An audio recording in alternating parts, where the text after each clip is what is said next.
This is the G Podcast with your host, Tommy B. Hey, what's up, y'all? Welcome to episode 287 of This is the G Podcast. What's up, y'all? Hey, climbing a mountain, but we're here today. We are here. We're definitely here. We're your weekly. That's inside. Don't worry about it. Ain't no mountain high enough. Ain't no mountain. Ain't no valley low. We're your weekly recap podcast doing news, politics, pop culture, and the tea. Make sure you are following us on Spotify. This is the G Podcast. Make sure you do it today. It's me, Tommy B. Tonya B is back in the building. Tonya B, what's up? Yes. Talib Shabazz is in the building. Talib, what's up? What's up? Vi is on Papa duty, I guess, this weekend. So cool for him. Good for him. He's getting some rest and recovering. Yeah, So for sure. So everyone, Tonya B has been on a quest. So I've got to ask the question: what is it like searching for a home in the ATL, Tonya B? You don't have to. I know you don't want to be detailed about where you live. People know the real deal, because if you watch House Hunters or anything relative to those shows where people look for houses, do not believe the hype. What the show needs to be is what happened with that stuff that's on the cutting room floor. My search was about maybe 9 months. 9 months? I looked at over 100 houses. Wow. 100 houses. I'm telling you. So is that just you being persnickety? No. A lot of houses, they were in foreclosure or they were short sales, and that wasn't disclosed in the information. A short sale takes a long time. Then you got to go back and forth with the bank. A lot of houses where, how you hear those people that say, oh, we'll buy your house as it is. No inspection, no anything. But then you go in the house and it looks like somebody was in there having Fight Club. I've seen holes in the walls. I've seen water. I've seen mold halfway up the wall. I've seen roofs falling in. You name it, I did see it. Now I know what termites look like.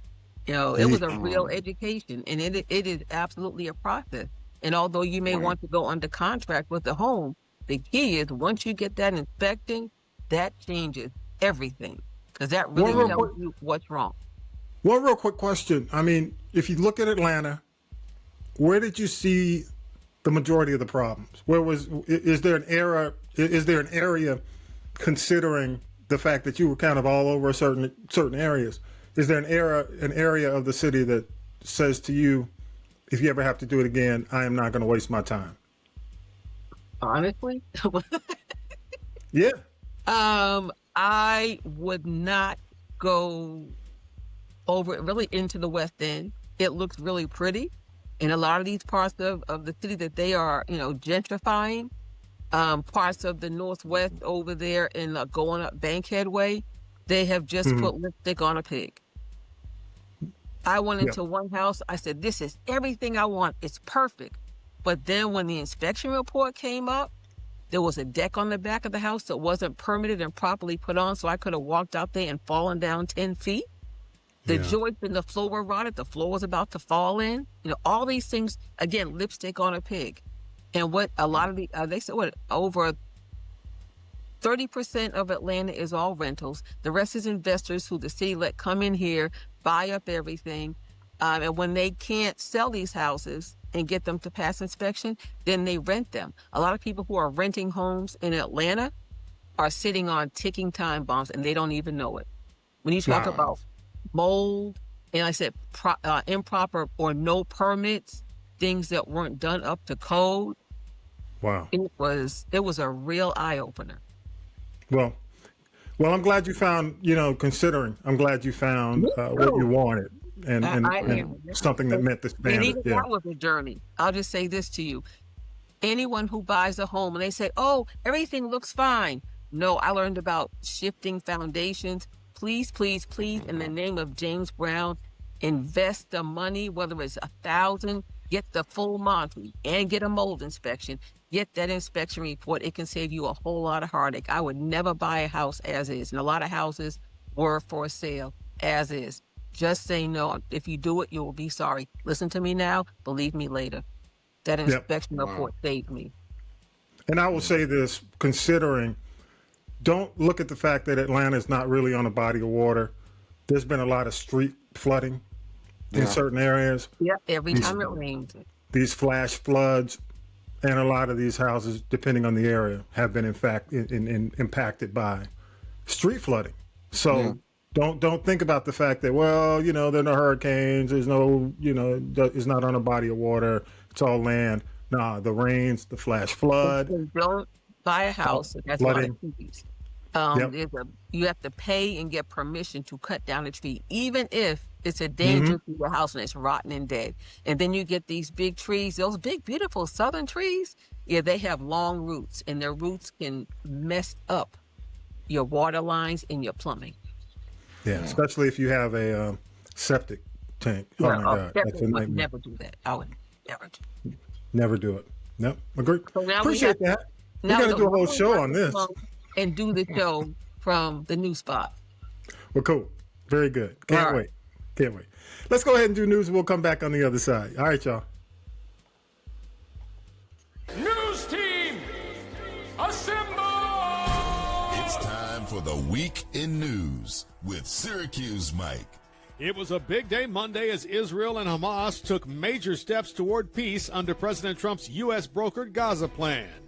Hamas released all 20 remaining living Israeli hostages, while Israel freed nearly 2,000 Palestinian prisoners and detainees. The president spoke before Israel's parliament. This is not only the end of a war, this is the end of an age of terror and death. And then he joined world leaders in Egypt to formally launch the peace plan. A new and beautiful day is rising, and now the rebuilding begins. The remains of 4 Israeli hostages were also returned, although 24 are still missing. Aid is again flowing into Gaza, and Israeli forces have pulled back. But officials warn the fragile peace faces major challenges ahead. Grammy-winning singer and neo-soul pioneer D'Angelo has died after a long battle with pancreatic cancer. That's according to several reports. He was just 51 years old. Born Michael Eugene Archer, D'Angelo rose to fame in the mid-1990s with his platinum debut album Brown Sugar, helping define the neo-soul sound that blended R&B, funk, and jazz. His family called him a shining star in a statement confirming his passing Tuesday. Fox News has joined nearly every major network in rejecting new Pentagon rules for journalists proposed by Defense Secretary Pete Hegseth, who once worked for Fox. In a joint statement with ABC, CBS, NBC, and CNN, Fox called the policy unprecedented and a threat to press freedom. The new rules would bar reporting on stories not cleared by Hegseth's team. Hegseth says outlets that refuse to sign by Tuesday night will lose Pentagon access. He added, So you would think that the Pentagon press corps of all press corps would be front and center across the board on wanting to give credit to the president for forging this kind of peace, and instead what they want to talk about is a policy about them. Only One American News says it will comply with the rules. A federal judge has ordered the Trump administration to stop firing federal officials during the ongoing government shutdown. Judge Susan Ilston in San Francisco said the layoffs appeared politically motivated and had a human cost. The temporary restraining order halts job cuts that could have affected more than 10,000 workers. All right, quick question for y'all, and just give me the best timeline you can on this question. And I'll start with you, Talib. Speaking of lipstick on a pig, how long will this peace accord last in the Middle East? But it hasn't lasted. They've already broken the deal. They've continued to fire on the Palestinians. Yeah. And Netanyahu is also on Israeli TV saying that the campaign's not finished. You know, he's saying, that this, he's basically like, yeah, forget what I'm telling Trump. We're still taking over, y'all. They've got 58% of the country, of Gaza. They've got 58%. And they were supposed to go down to what, like 15% or something like that? Yeah. I mean, come on, man. It's just, it's shameful. It's shameful. and our government is paying for it. Yeah, I mean that's what I was going to say. But I mean, considering your answer, Talib, should I even ask Tonya B? Tonya B. I was going to say like 6 months, but Yeah, you I said mean, yesterday. yeah, Tonya 24 B? hours. I Tonya B? wouldn't give it 6 days. This is Right. all, to me, it's like lipstick on a pig, smoke and mirrors. I think it's just I think it's the orange one trying to showboat and show us more reasons why he should have gotten the Nobel Peace Prize. But let me explain something to you. There is no peace. So you Yeah. don't get it. Exactly. Yeah, I think Exactly. ultimately, and it was tough. Really, you want to see something like this in history and cover it. Your journalistic curiosity wants you to turn it on, but I couldn't watch it because it was all about him. And he is like grandpa. It's kind of like you're hearing all these me, I stories, and going off the trail. You could even see I guess among the other countries, there were people who on the panel who were, I think, nodding off or shaking their head. So Of course. Yeah, He's real. he's rambling. yeah, it's kind of sad. And by the way, I do want to mention this. It didn't help his approval rating, or it hasn't. He hasn't seen the uptick yet. Right. We'll see how it goes next week. But I just thought it was worth asking. But I see You it know, wasn't. yeah, I think it's funny that the black MAGA was all very gung ho and all excited that oh yeah, Trump, y'all, who's talking now?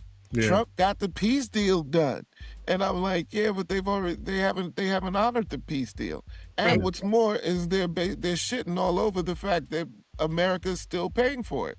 Yeah, America's going to pay for it. I mean, look, let me tell you guys. This kind of peace doesn't come without somebody getting paid. Hamas Right. got paid. Right. How did Wanda Sykes say in the movie with Chris Rock?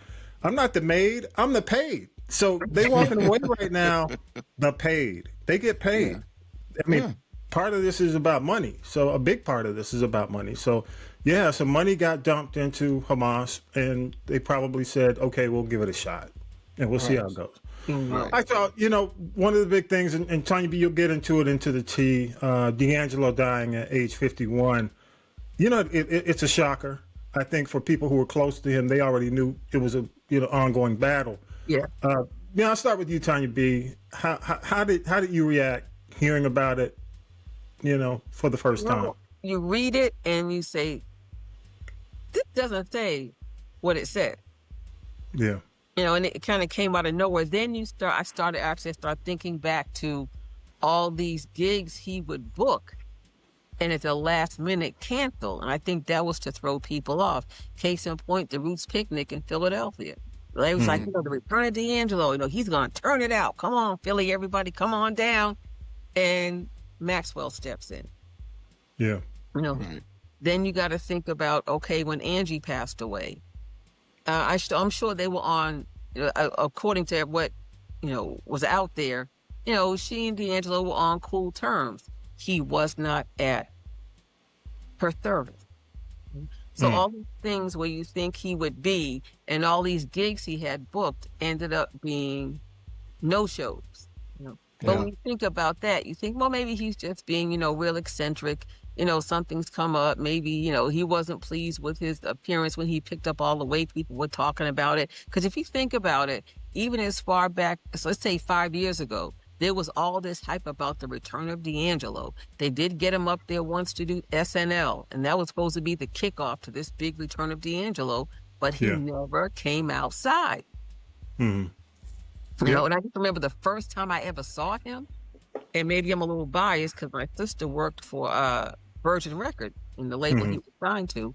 And the first time I was at an event and he was performing, people were like, who is this guy, D'Angelo? Who's D'Angelo? And then he got up there and mesmerized the crowd with this song. Do you remember that? Can I cuss on this podcast? Yeah. Go ahead. Remember he had that song, Shit Damn Motherfucker? Yeah. People were like, that's that dude. And then, why both of you butt ball naked? And talk about coming in and catching, your partner with, I guess, your friend or your neighbor, whoever, And that is my first D'Angelo experience. And that was in 98, 97, 98, before he really blew up. And I will never forget that. And then I went and listened to the song. I'm like, man, he is telling this dude off. And it was so smooth. You almost didn't realize it because the track was like, yeah. So that was my first memory of him. What about you, Talib? Connection with him when I first knew of him and met him. I got you. Talib, what about you, man? Really, it was just that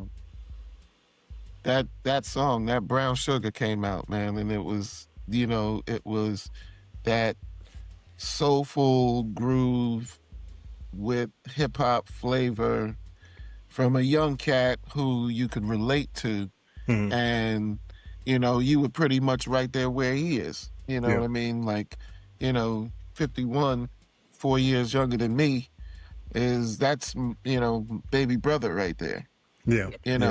So and then looking at who he was really in touch with musically, Jay Dilla was doing production, Premier did production. I mean, he went Raphael Sadiq. Exactly. He went to the greats for our generation. Plus what he was putting down himself.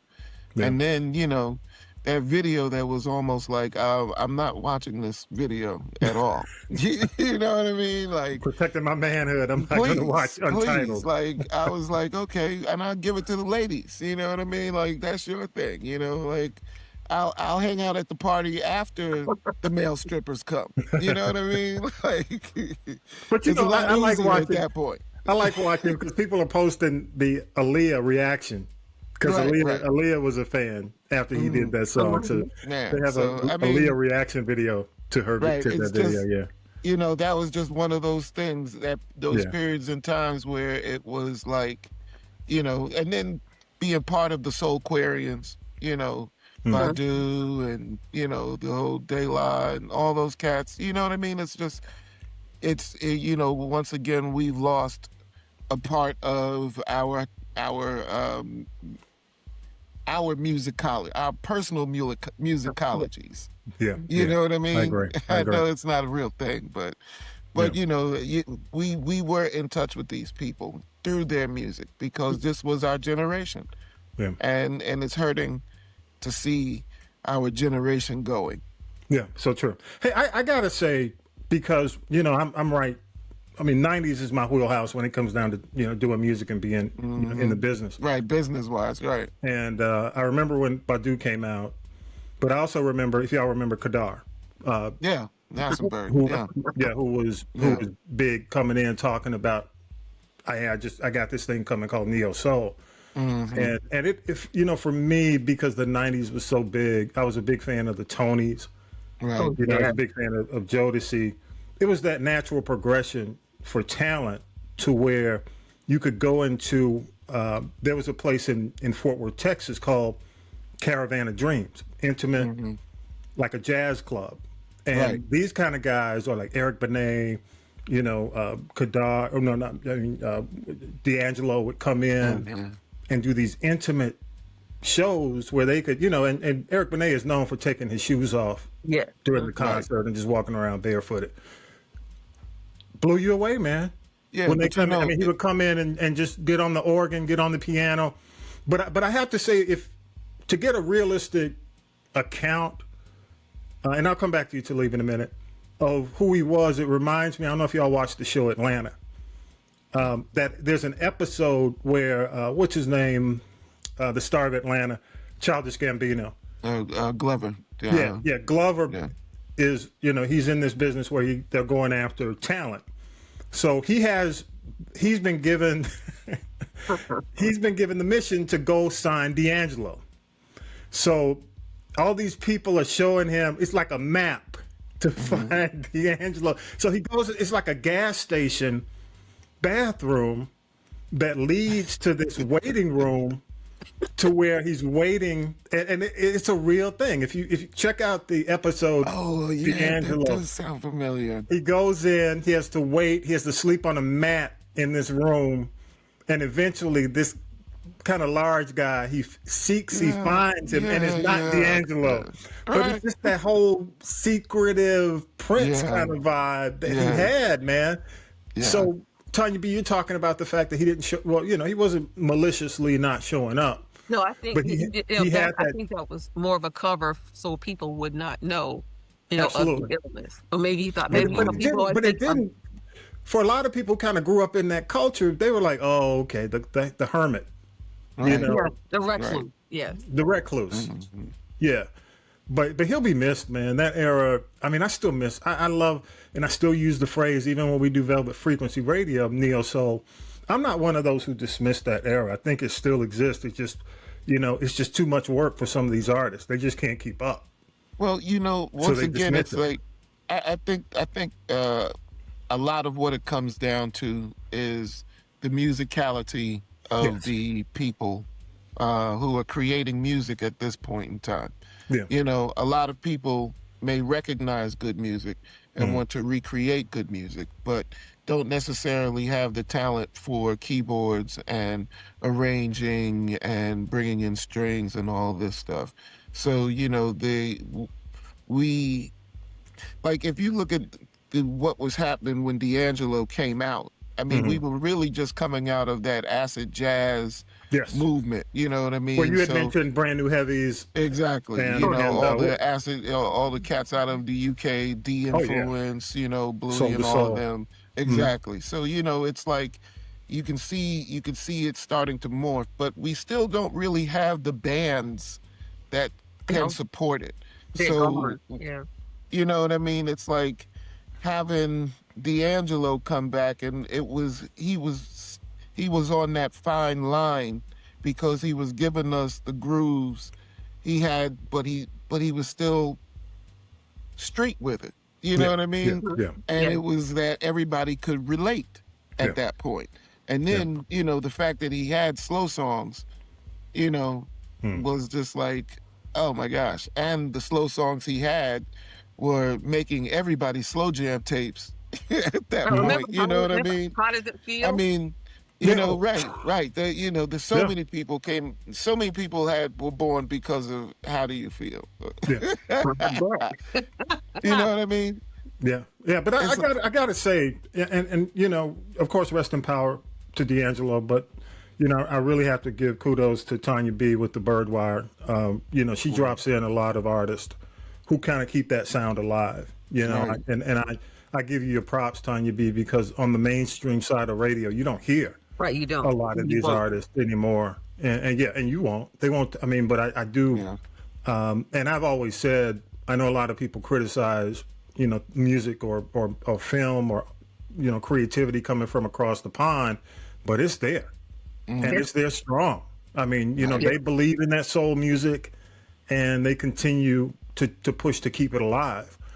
So, kudos to you, Tonya B. I know you got several artists, who are from, like LMA. Lucas Seto, who is kind of like, he's big in the UK. He's just getting a fan base over here, but he is amazing. And I even saw when he posted, it was like, my world is not the same now that D'Angelo is not here. So all those guys across the pond, it's a shame, so much more of an appreciation for what we call our music than we do, if that makes sense. Right. No, I agree 100%. But rest in power. I know you're going to mention it also in the T. We'll wrap it up with that as well. One more quick thing, and then we'll go to break. Stephen A. Smith is in the news again for something other than sports. Go figure. Always. I think Stephen A. avoids sports because he's wrong most of the time. And I say that as a person who is heavily into sports and I follow. Because, and let me say this, and I'll be brief. The reason he's so wrong is because he's such a homer when it comes down to New York. He'll pick a New York team with no logic behind it. The way he was, he'll pick the Knicks no matter what. He'll pick the Yankees, whoever, as long as they're from New York. And but what it does for the fans is a turn off because you're not really giving a true analysis. You're just, all he is just a New York guy, being a New York guy talking sports. But anyway, he went after Jasmine Crockett, got his head handed to him by Jasmine Crockett, and also people who respect Jasmine Crockett. He questioned her effectiveness. He said she should focus more on getting stuff done instead of being an impediment to the political process. He criticized her language. You know, this woman's an attorney. He took issue with her use of what he called rhetoric of the street language. And he argued that, you know, while she's educated, her style would not be effective, you know, in political discourse, negotiations. And he ultimately said the Republicans were going to use it against us, against, you know, whatever the opposition party. And I have to say, dude, have you not been paying attention to 47, 45, 47? Because talking about street language, even at the accord, even at the peace accord, you know, stupidly, I mean, it's just the same, it's just the same language. You get it all the time. So the black community sees it, you know, as him targeting black women intentionally. As a matter of fact, you know, if you know, Molly left the show, you know, he's replacing her with a white woman. They announced it. I think she starts on November 3rd. And you know, they said that he ignored her background as a civil rights attorney, and he's gone after black women in the past, but he refuses to go after the craziness of Marjorie Taylor Greene. But he'll go after Jasmine Crockett. So what I'm going to do is put a people poll on this episode on Spotify. Would love your thoughts. What do you think? Do you think he's wrong, or do you think he's right in terms of his criticism? But, you know, dude, I hate to say, I never say, because, you know, I think it's fair to just put people in a box. But at least if you're going to go after somebody, be right about it. You know, you can't be right about sports. At least, you know, if you're going to branch out and do politics, be right about politics. And people are going to disagree with me on that, and that's cool. You've got your opinion, but social media is lighting his ass up, which I think is due. Any thoughts real quick before we go to break? I just wish he'd just go somewhere and have several seats. Go sit down. It's like, you know, I try to give him the 1, 2, 3, and I get to that, and I say, anybody care? Not me. You know, can we just put a muzzle on him? Yeah, you know, I think he, you know, honestly, I'm going to step out on a limb and say this. It depends on where Molly goes, but I think Molly's going to surprise people, because I don't think people understand how integral Molly was to that show. And I think, you know, even we about to find out. Talib, I'll give you the last word on that. Steven is a clown. You know what I mean? It's like, you know, well, that's your stick. That's your stick. And obviously, right, because you come from a time when shock radio was a big thing. And you've somehow been able to politically correctly in these times keep some of that edge a little bit. So whatever, you know what I mean? But at the same time, it's like, I mean, he's cool if it was like it's a deliberate punching bag to distract you from an Epstein file or a new executive order or another meeting. You know, these people are getting paid. We don't know. We don't know when people are on the take or not on the take. You know all what? I know Bought and is paid that for it, bro. people are being interjected in times where just when I thought, okay, it was safe to look over here, you know, now there's another question about something that the wizard says, you know, and I'm getting tired of all these little pointless distractions, you know, from the usual suspects. Yeah, and I have to say this, and I'm just going to, you know, I'll let you wrap it. But I have to say, he is if you remember Morton Downey Jr., what was his name? Morton Downey. Oh, yeah. The Morton Downey show. He's the black Morton Downey. Always has been. And, you know, right, I just think history repeats itself. So eventually, it's going to burn out. And, you know, there are landmines everywhere for guys like this. Yeah. And eventually, you know, he's going to step on the wrong landmine. But, you know, I think he fits the mold. Like you said, he's an entertainer, one. Right. But eventually it's going to come back to bite him. You wrap it up with that, Khalid. Yeah, because it's just getting old. You know what I mean? And I'm like, the more energy we give these people, the more they continue to do exactly what they're being paid for. And I'm really getting tired of putting oxygen into this fire. So, Yeah. if he can, it's time to let his ass go. Yeah. And his hairline. All right. Hey, let's take a quick break and we'll come back with T. All right. Appreciate y'all.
All right, Tonya B. Now then, children, it's time for tea. It's tea time, y'all. Sipping the tea with Tonya B. Tonya B, what you got this week? So, we can't go much further with talking about the losses that we had in the world of entertainment. And sadly, they seem to be getting more and more consistent, with them happening. You look up and, people are passing. And it's not always, people who are of a certain age. We talked earlier about D'Angelo. And, I think this is a moment to just remind people to learn your family health history. Because if you don't know, you can't get it in front of it and try to either slow it down. Early detection, prevention is always cool. But, one thing I think that a lot of people have forgotten about with D'Angelo, back in 1994, there was this group that was put together of a lot of male R&B, neo soul, types of singers, even LL Cool J, who was a hip hop artist. And it was a song by Black Men United called You Will Know. Yes. I would encourage everybody, go back and listen to that song. D'Angelo wrote that song. And in 1994, he was born in 75, but he was, still in his 20s when he wrote that song. And that was before he really kind of blew up, if you will. And, that should even be a testament to, his greatness at that time. And by the way, if you can't find it, it's from the movie Jason's Lyric. Right. And you had a lot of people who were hot back then. So you had a lot of egos in there. You had, Keith Sweat in the room. You had Lenny Kravitz. You had Joe Levert. You had Boyz II Men. Stokely, who was one of the last, I think, live music artists. The Tonys were in there. I think that might have been where he and Raphael connected. And Lenny Kravitz on the guitar. So I would just encourage folks to go back and find that song and listen to it because it is amazing. I think it's one of, the unsung R&B hit. Again, the 90s was an era where music was, it was there. And it's never, to me, we have not gone back there. I know everything progresses and changes.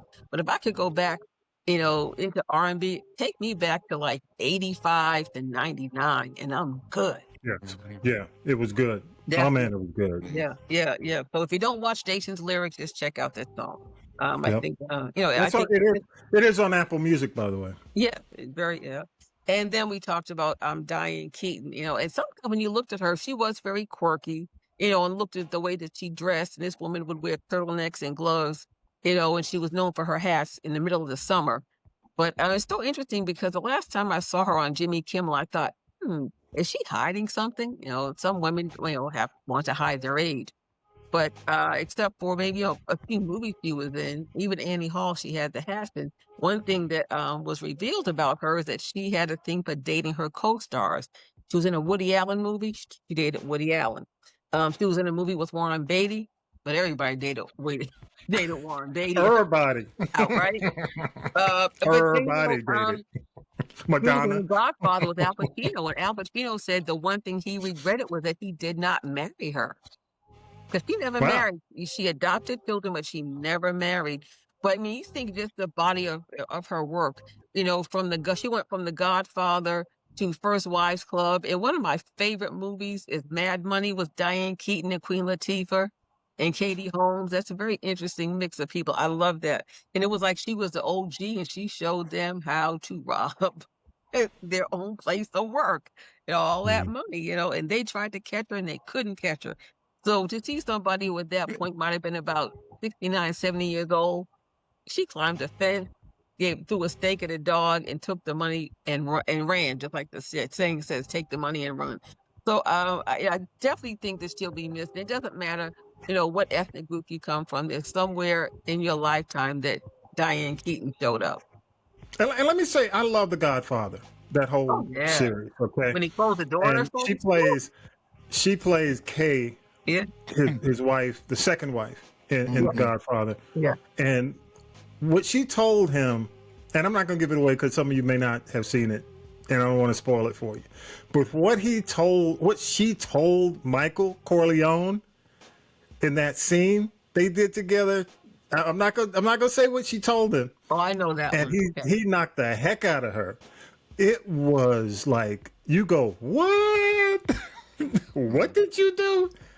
I'm like, wow. So if you haven't seen The Godfather, look for that scene where she gives him news about something she did regarding their family. I'll just leave it at that. Go ahead, Tonya B.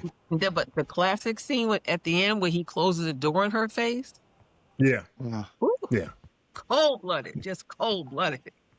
Michael was, whew, he went from after he took over,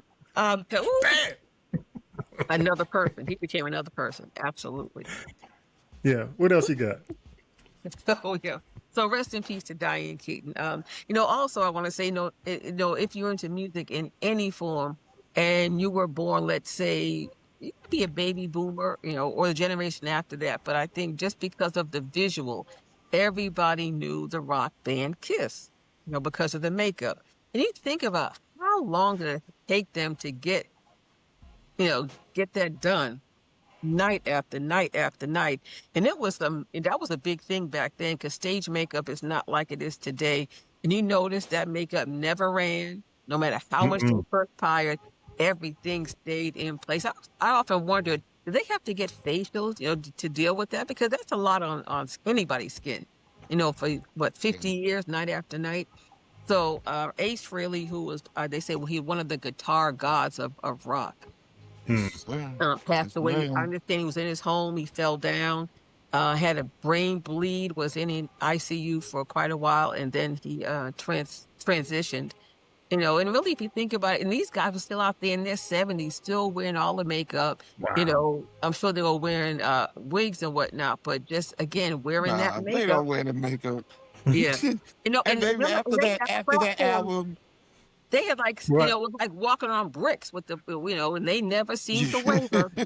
But I think they were what they call one of the gods of arena rock, because I think they set the standard for a lot of groups that came after them. You had Ace Frehley, you had Gene Simmons, and they would, go their separate ways, but never break up, do solo projects. And then after Ace Frehley passed away, you hear about Gene Simmons. Well, here's what had happened was, Gene Simmons says he really dislikes drinking water, and you can go without food, but you can't go without water. And he claims that he fainted while he was driving and he hit a parked car. That to me is not what he calls a fender bender. Okay.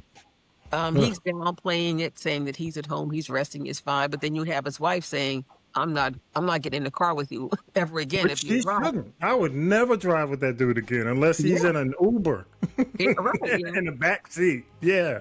Well, come on. It's one thing to drink water, but I think maybe he doesn't like to get up and go to the facilities. You've got to put some type of liquid in your body. It can make you have seizures as well. So we just wish him a speedy recovery. But imagine just being in a car behind, in front of, or next to someone who faints. Yeah. Hey, I'm gonna say this, Tonya B. When the story broke, immediately, because I always tell the story of the fact that I grew up in all black, 100% black neighborhood, went to 100% black schools up until high school, and when I moved to East Point, it was really my first time in a major interaction being in the minority in a community. And I just remember how massive, you're in a neighborhood, you playing football with the white kids, you all playing together. But when you would go to their houses, go to the rooms, man, Kiss all over everywhere. And this was right around the time when they were massive, One Rock and Roll All Night. They had the huge song, which was top 40, #1, Beth. They were massive. So, when I hear about Kiss, I immediately go to that. And I know a lot of you out there, went into these periods where you integrated or you went into new communities. Kiss was massive.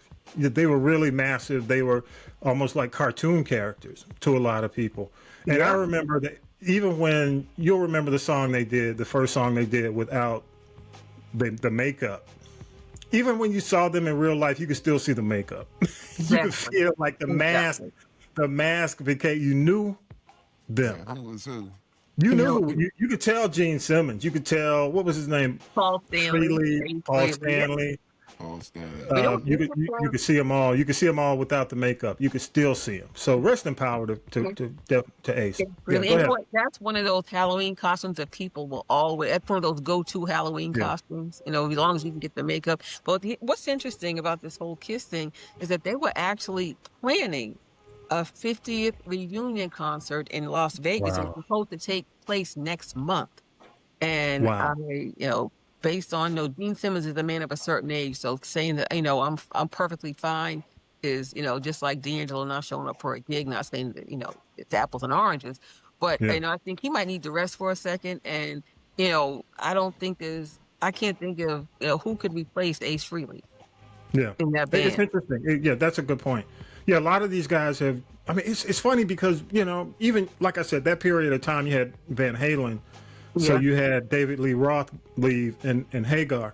And I was watching, the news this week, and they showed Sammy Hagar. He's like almost 80. So I'm like, damn, how do they do it? Very slowly. Very slowly. Wink, wink. I'm going to leave that alone. But, hey, man. Go ahead. That's just... It's a loss. It's definitely a loss, man. Kiss was one of those groups that transcended. Everybody knows Rock and Roll All Night. Yeah. You know what I mean?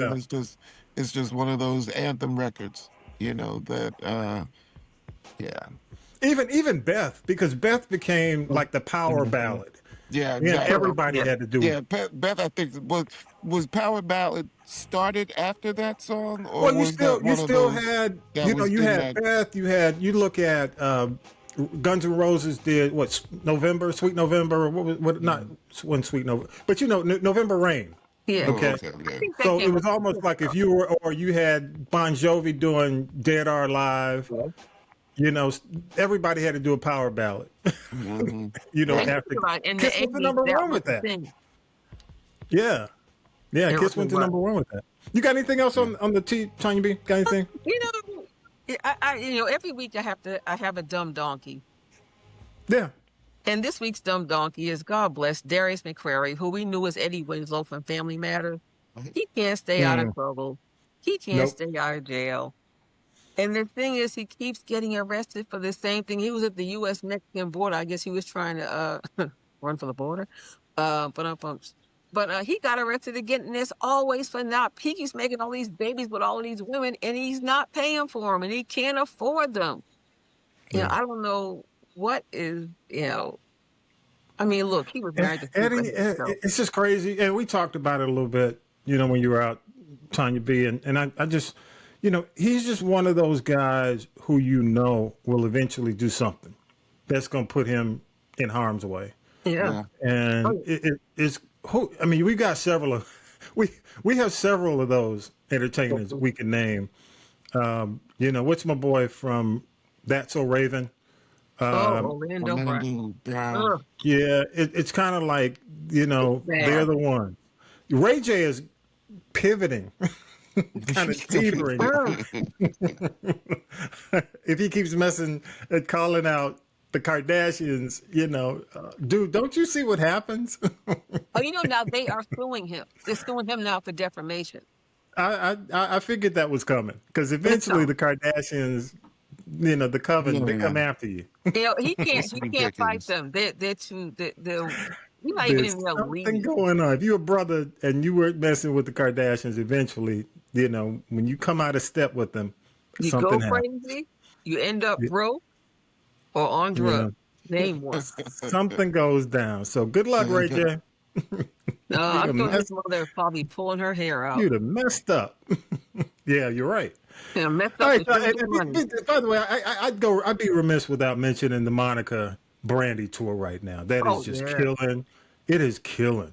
It's all over TikTok. It is amazing. I'm so happy for them. They both deserve it.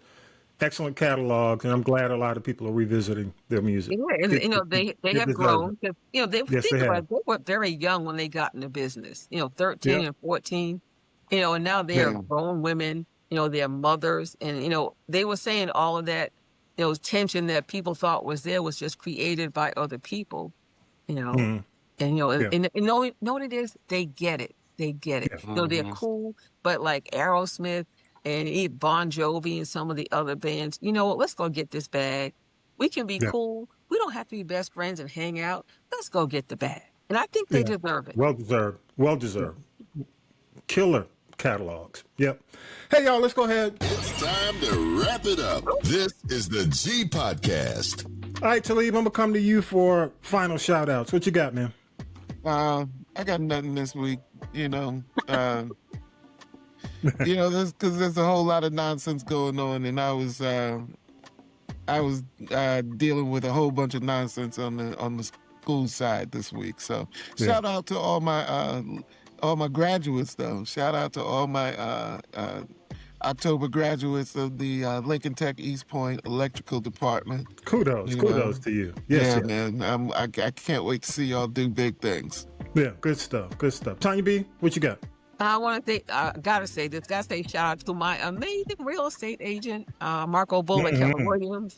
My mortgage people were amazing. Shameless plug, Silverton Mortgage. And I also want to say I got something that I'm working on right now. I can't say what it is. It'll be a couple of more weeks, but it's going to be very interesting. And just want to say shout out to Nate Rother at okay, hold on. He has done some amazing things, and he's at a company called Smug Mug. So shout out to him, and of course to my mother. Good stuff. Hey, man.